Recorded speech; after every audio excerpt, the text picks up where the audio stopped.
La première personne qui ait modélisé mathématiquement le vote à la fin du XVIIIe siècle, c'est Jean-Charles de Borda. Borda, né en 1733, mort en 1799, est un ingénieur militaire, un ingénieur très porté sur les mathématiques. Il a notamment travaillé sur le calcul des latitudes et des longitudes, il a travaillé sur des tables trigonométriques, il a aussi travaillé sur la mécanique des fluides par exemple, donc quelqu'un qui est un vrai technicien, un vrai mathématicien, un vrai physicien, un vrai ingénieur, un ingénieur militaire par ailleurs, très souvent embarqué sur les navires. Il appartient à l'Académie des sciences, et alors qu'il n'a que 20 ans, d'Alembert tient déjà des propos très élogieux sur lui. Et ce qui va nous intéresser pour notre affaire de vote, c'est qu'en 1770, dans toutes les polémiques qui existaient alors concernant la méthode électorale et le corps électoral au sein de l'Académie des sciences, Borda prononce un discours.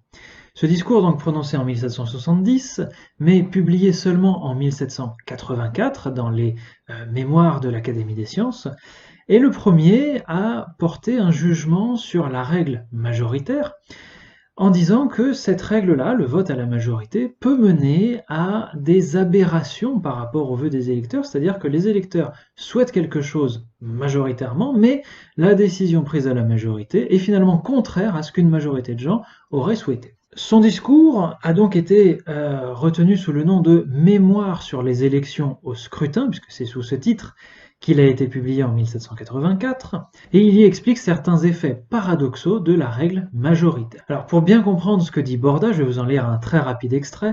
Ce qu'il appelle la pluralité, c'est ce qu'on appelle aujourd'hui en termes modernes la majorité. C'est comme ça que ça s'appelait à l'époque. Voici ce que dit Borda dès le début de son texte. « C'est une opinion généralement reçue et contre laquelle je ne sache pas qu'on ait jamais fait d'objection, que dans une élection au scrutin, la pluralité des voix indique toujours le vœu des électeurs, c'est-à-dire que le candidat qui obtient cette pluralité, je précise, ça veut dire cette majorité, est nécessairement celui que les électeurs préfèrent à ses concurrents. Mais je vais faire voir que cette opinion, qui est vraie dans le cas où l'élection se fait entre deux sujets seulement, peut induire en erreur dans tous les autres cas. » C'est un petit peu ce que je vous disais à la fin de la dernière vidéo, le fait qu'en France le bipartisme est éclaté récemment, fait que l'on peut avoir un candidat minoritaire, en tout cas qui n'a pas la majorité absolue, qui puisse être néanmoins élu au final. Alors voici un petit tableau que Borda propose lui-même. Ce qui est intéressant à noter dans ce petit tableau, c'est que Borda ne considère pas que on puisse avoir une opinion unique, c'est-à-dire qu'on préfère une seule personne sur 3 candidats, mais qu'on puisse en préférer une, puis 2, puis 3, en gros qu'on puisse créer un ordre de préférence parmi les candidats qui nous sont proposés. Donc pour bien comprendre ce petit tableau, il y a 21 électeurs, 3 candidats. Les 21 électeurs sont indiqués avec 21 colonnes, les 3 candidats sont indiqués avec 3 lignes. Par exemple, le premier dit « Mon candidat préféré, c'est le candidat A. En deuxième place, je mettrai le candidat B. Et en troisième place, je mettrai le candidat C. » Tout le monde procède de la sorte, et ainsi on obtient une information beaucoup plus riche que l'information que l'on peut avoir lorsqu'on ne vote que sur un seul nom.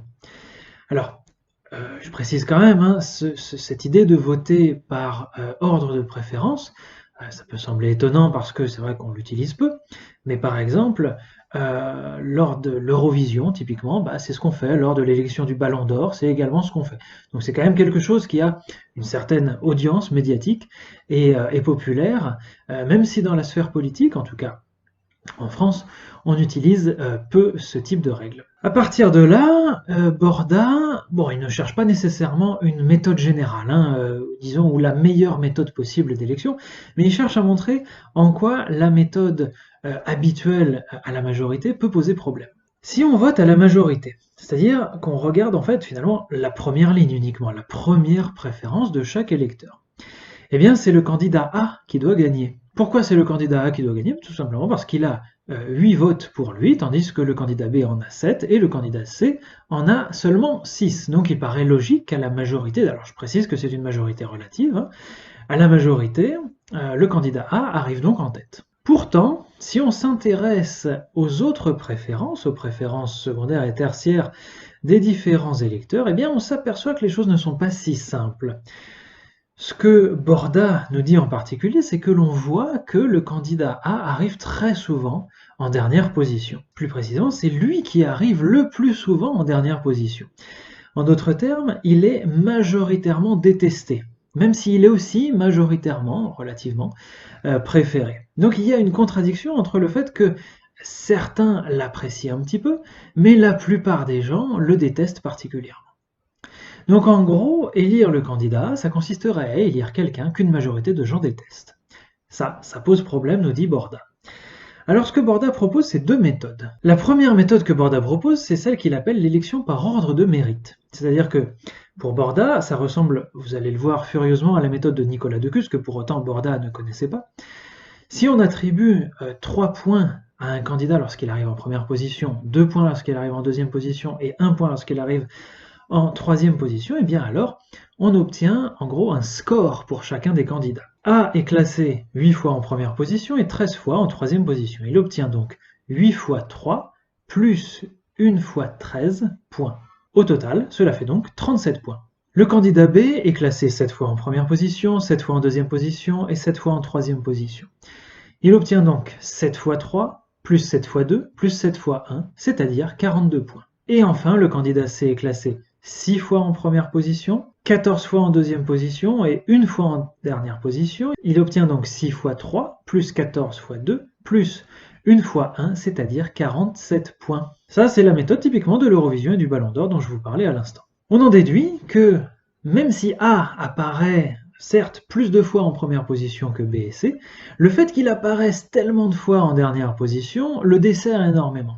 Et cette méthode par ordre de mérite permet ainsi de faire émerger le candidat C, qui apparaît quelques fois en première position, mais surtout très souvent en deuxième position. Donc en gros, il crée une sorte de consensus autour de lui. Personne ne le déteste vraiment, il n'apparaît qu'une seule fois en dernière position. Cette méthode-là donne donc le candidat C comme vainqueur. Borda propose également une deuxième méthode, celle qu'il appelle la méthode des élections particulières. Et vous allez le voir, cette méthode correspond très fortement à la méthode proposée par Raymond Lull dont on a parlé dans une vidéo précédente. Ce que l'on fait dans cette méthode, c'est qu'on procède à tous les duels possibles. Donc on voit combien de fois A est préféré à B, combien de fois B est préféré à A, et pareil pour BC, CB, et puis pareil pour CA, AC.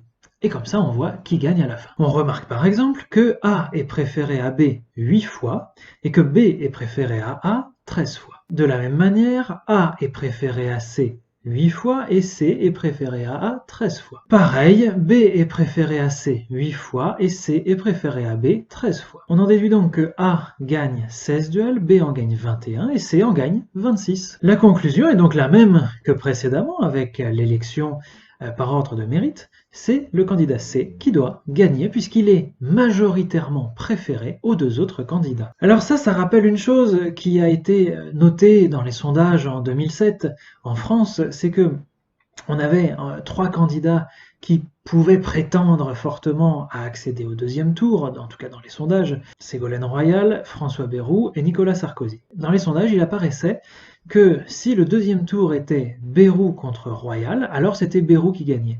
Et que si c'était dans le deuxième tour Bayrou contre Sarkozy, c'était également Bayrou qui gagnait.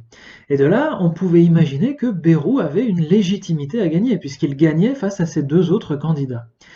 Au final, Bayrou n'a pas accédé au deuxième tour et le duel a été entre Royal et Sarkozy. Mais cela montre à quel point l'usage d'une règle de vote ou d'une autre peut influer de façon très directe sur le résultat d'une élection. Ce qui est intéressant avec Borda, c'est tout d'abord qu'il réinvente, sans avoir lu ses prédécesseurs, qui avaient été oubliés entre-temps, Raymond Lull et Nicolas Decus, il réinvente 2 méthodes électorales. Par ailleurs, Borda montre, pour la première fois de l'histoire, que le vœu des électeurs peut être trompé par une méthode électorale. Et qu'il faut donc se poser la question de trouver une bonne méthode électorale, non pas pour faire émerger le candidat le plus qualifié, le plus compétent, le plus idoine pour un poste déterminé, mais pour respecter le vœu des électeurs. Il y a une vraie vocation démocratique à travers cette recherche que Borda met en place. Pour autant, Borda s'arrête là. Il ne travaille pas plus le sujet, mais ce qui est intéressant, c'est qu'au sein de l'Académie des sciences, un jeune auditeur, puis lecteur du mémoire dans sa version écrite en 1784, mais qui était déjà présent en 1770 lorsque Borda a prononcé son discours, va poursuivre le calcul de Borda, va poursuivre la route tracée par Borda, et ce jeune homme s'appelle Nicolas de Condorcet. On en parle dans la prochaine vidéo.